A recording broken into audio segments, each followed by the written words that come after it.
Reggie Jackson. Today in 1978, they gave out the Reggie bar at Yankee Stadium, sellout crowd. Reggie hits a home run. They throw the bar on the field. Reggie, thanks for coming on. Did you remember that this was the day? This was the anniversary of that day? I did not. I only saw that it was the anniversary because I saw it on Twitter and someone tagged me. Right. So how about that? Pretty good, huh, for a guy my age? I'm pretty impressed. That's not bad. Now, I was sitting in the stands that day as a 17-year-old. I didn't throw it, Reggie. I ate it because it was delicious. What was it like? I mean, it must have been, you had a lot of great moments in your career, but that must have been a goosebump moment. Catfish Hunter said that the Reggie bar was, it was a lot like Reggie. It was gooey on the inside, little nutty on the inside, and chocolate all over on the outside.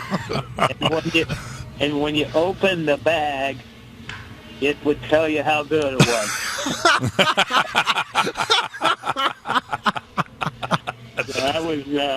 That was a great story there. But I remember the day, and I was so embarrassed because I thought they were like saying, "This is nasty, take it back," and threw it on the field. That's how I first received it.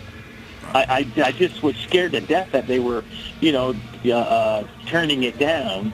And then after it all was said and done, I found out that Standard Brands, a division of Nabisco, and Curtis Candies just thought it was such a fabulous idea that they got press all over the United States.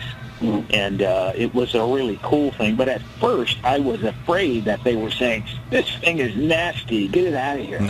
No, it's farther. It's the farthest thing from that. Did you enjoy it? Did you like the candy bar? I absolutely loved it.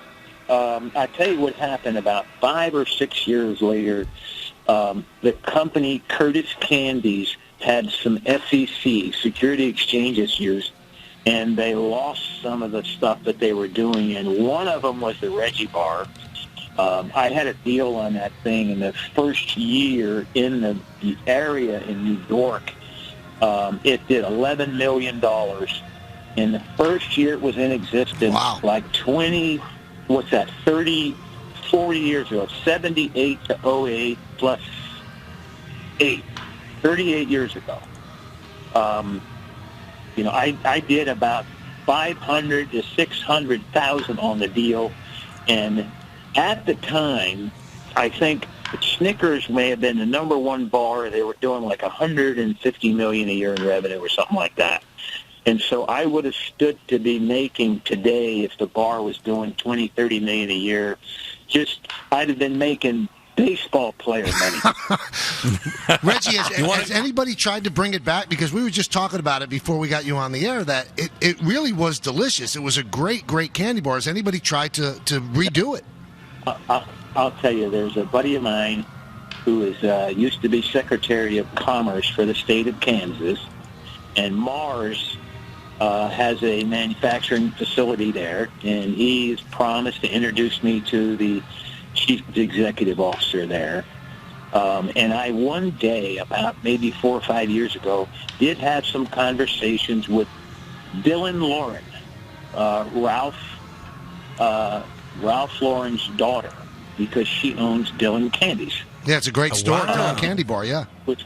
I was going to get her to make some samples of bite size, but I kind of dropped it, etc. And, I may be doing something with it. I've got a huge e-commerce website coming out called Reggie's Garage, which is going to launch in the first week of May. And I may tie the candy bar around that, but it is not a dead item. It's a fun thing to talk about, like you guys today.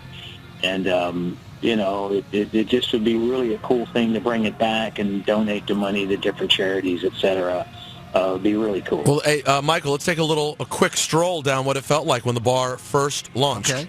An outstanding World Series, 3 home runs in one game. Now that was a day I'll never forget, and it helped me to get my own candy hit. Reggie, with a rich caramel center, lots of fresh roasted peanuts, and a super chocolatey covering. Reggie, the candy they named after me. I love it. Reggie, you taste pretty good. There you go. There you go.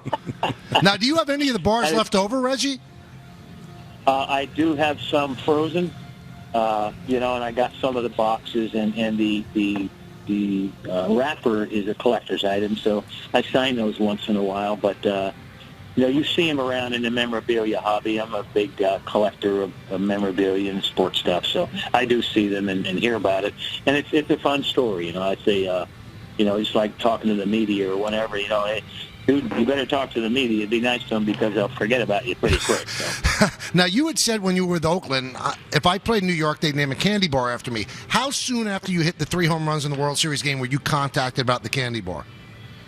My agent, Matt Marola, who's 83 years old, we talked this morning about a deal that he had for me. And when I made that comment, I think I made that comment when I was in Baltimore, because that's where I played the year before. And when he saw it in the newspaper, he called every candy company he knew. And the last one he called, Curtis Candy, associated with Nabisco, Standard Brands at the time, picked up on the idea, and I got lucky. Did George Steinbrenner ever eat one of these bars? Did you give him a bar? Yes, he did, because I put a box on his desk. and then, of course, he had to allow the candy bar to be entered, to enter into the stadium. Right. Very cool story. I just come off that 3 home run series, and the craziness really of 78. I mean, that was one's a liar, one's a born liar, and the other one's all that stuff that went down. All that went on that year, so it was a tumultuous year. I remember I started out on the cover of the Yankee yearbook, and during the middle of the season, with all the stuff that was happening to me, they changed the cover. That had to be the only time they've ever done that, right? I don't know, but it was, wow. I mean, I don't know. You've had an interesting life, Reggie. Oh, boy. It's fun. I really wouldn't trade it for anything. I had so much fun playing, and we didn't have all night stuff going on then. We didn't have murderers, beating up this or that. I mean, we just had a good fun time with good old fashioned hell raising, if you will. But it really was a blast, and I absolutely loved it and cherished my time. Reggie, we thank you for popping on and having some fun with us, but 38 years, can't believe it's gone by that fast.